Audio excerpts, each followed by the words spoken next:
안녕하세요. 오늘은 마늘똥에 대한 이야기, 마늘통을 최대한 크게 만드는 방법에 대한 어떻게 보면 마지막 수확하기 마지막 작업이라고 할 수 있는 것을 좀 설명드릴까 하는데요. 여러분들도 많이 알고 계실 거예요. 이제 5월 한 중순에서 5월 말 정도 되게 되면 이렇게 지금 보시는 것처럼 마늘똥이 이렇게 올라오는데요. 이 마늘종을 최대한 빨리 제거해 주시면 이 마늘종에 들어가는 영양분이 이제 마늘로 들어가서 마늘을 최대한 비대하게 만들 수 있습니다. 그렇지만 대농을 하시는 분들 같은 경우에는 이것을 일일이 뽑아주는 것이 상당한 품이 들어가는 일이기 때문에 뽑는다는 표현보다는 이렇게 위쪽 보이는 부분을 이렇게 잘라주는 편이십니다.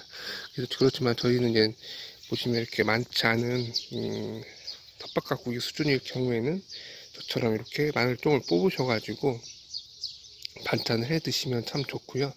물론 그렇게 여유가 되지 않는다고 한다면 이쪽에 뽑지 않고 이렇게 위쪽을 잘라주신 것도 한 가지 방법입니다.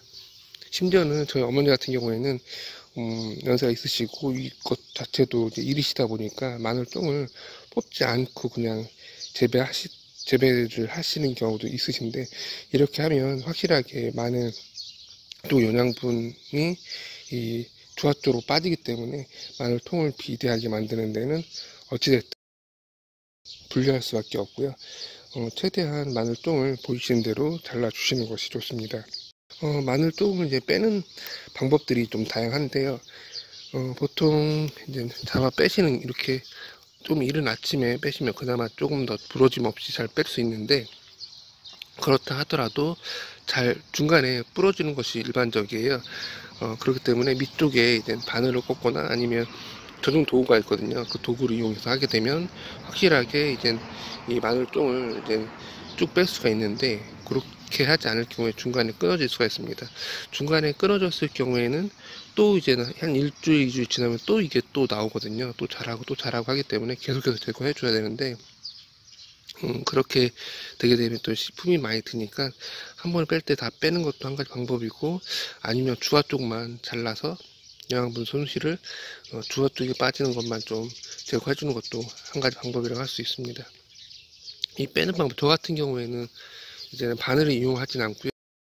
저 개인적으로 하는 방식은, 지금 이거를 뺀다고 한다면, 제가 한 손으로 카메라를 잡고 있어서 정확하게 행동하는 것을 잘 못 보여드리는데, 한 손으로 밑잔을 잡습니다.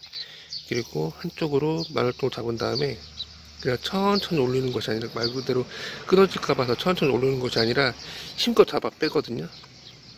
그때 이 마늘 포기 자체가 다 뽑힐 수 있기 때문에 한 손으로 밑쪽을 살짝 잡고 마늘이 다 빠지지 않게 이제 힘을 줘서 뽑을 거니까요. 순식간에 빼주시는 방법을 선택해 주시면 이 마늘종이 끊기지 않고 빠질 확률이 더 높아지거든요. 지금 보시면 이렇게 약간 연잎색으로 보이는 곳이 끊기지 않고 뺀 것이고, 이렇게 보시면 이렇게 이것은 끊어진 거거든요. 끊어진 것 같은 경우에는 또 한 일주일 정도 있으면 또 이 마늘종이 올라오거든요. 뺄 때는 오히려 천천히 뺀다기보다, 조심조심 뺀다기보다는 힘껏 한 번에 뺀다는, 순식간에 뺀다는 생각으로 빼주시면 마늘종이 끊김없이 잘 빠지거든요. 그런 식으로 해서 마늘종을 뽑아주시면 될 것 같습니다. 이 부분도 한번 촬영할 수 있으면 한번 촬영을 해 보도록 하겠습니다. 마늘종 뽑는 걸 한 손으로 좀 도전해 보겠습니다. 지금 왼손으로는 촬영을 하고 있고, 지금 오른손으로 좀 작업을 하고 있는데, 지금 장갑을 꼭 끼고 하셔야 됩니다. 지금 저 같은 경우에도 장갑을 끼지 않고 진행하다 보니까 지금 손이 상당히 좀 따끔따끔 거리는데요. 장갑 끼고 진행하셔야 됩니다. 그래서 이렇게 살짝 조금 빼주시고, 일정 부분 올라왔다 생각했을 때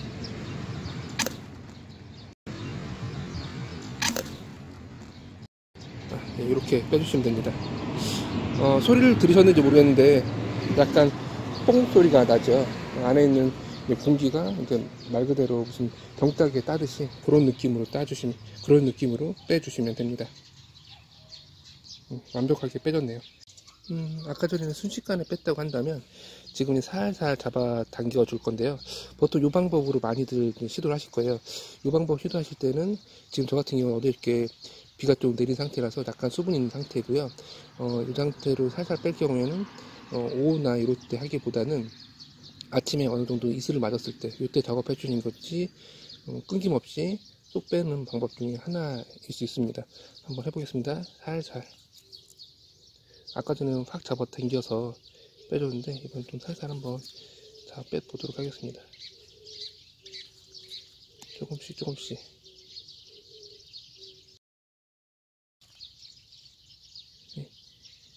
뚱긴 것이 아니라 지금 다 빠져나갔거든요. 이렇게요. 이런 식으로 해서 좀 마늘똥은 끊김없이 빼주시면 되고요. 물론 대농하시는 분들 같은 경우에는 주화 부분만 절단하는 것도 하나의 방법입니다. 그리고 꼭 장갑을 껴 주시고요. 여러 가지 방법이 있겠지만 저 개인적으로는 살짝 올린 다음에 힘껏 잡아 빼는 방식이 가장 효과가 있는, 가장 끊김없이 마늘똥을 뽑아내는 방법인 것 같습니다. 이렇게 해서 오늘은 마늘을 마지막 수확하기, 어떻게 보면 마지막으로 할 수 있는 이 마늘통을 키우는 방법에 대해서 좀 이야기를 나눠보았고요. 어떻게 보면 단순할 수 있지만 모든 작물이 보통 이제 꽃이 피고 이 시기에 이제 꽃으로 가는 영양분을 이제 작물을, 특히나 이제 뿌리 작물 같은 경우에는 뿌리 쪽으로 갈 수 있게 해줘야 하기 때문에 적기에 이 마늘통을 제거해 주시기 바라고, 그리고 이 주화를 키워서 당연히 이제 씨로 쓸 수도 있는데 저희처럼 전문 농가가 아니라면 그렇게 하기가 상당히 어려우니까 그 부분은 조금 포기하는 게 오히려 낫거든요. 물론 자기가 전문으로 농사 짓거나 하긴 된다면 이 주화를 키워서 씨 마늘로 사용하는 방법도 있습니다. 그렇지만 이걸 한 해만에 육종 마늘을 만들 수 있는 게 아니기 때문에 그 부분을 조금 더 공부를 많이 해야지만이 이 주화를 이용해서 씨 마늘로 사용할 수가 있습니다. 이렇게 해서 오늘은 마늘통 키우는 방법에 대해서 수확하기 전 마지막 마늘통을 키울 수 있는 방법에 대해서 좀 이야기를 해보았습니다. 감사합니다.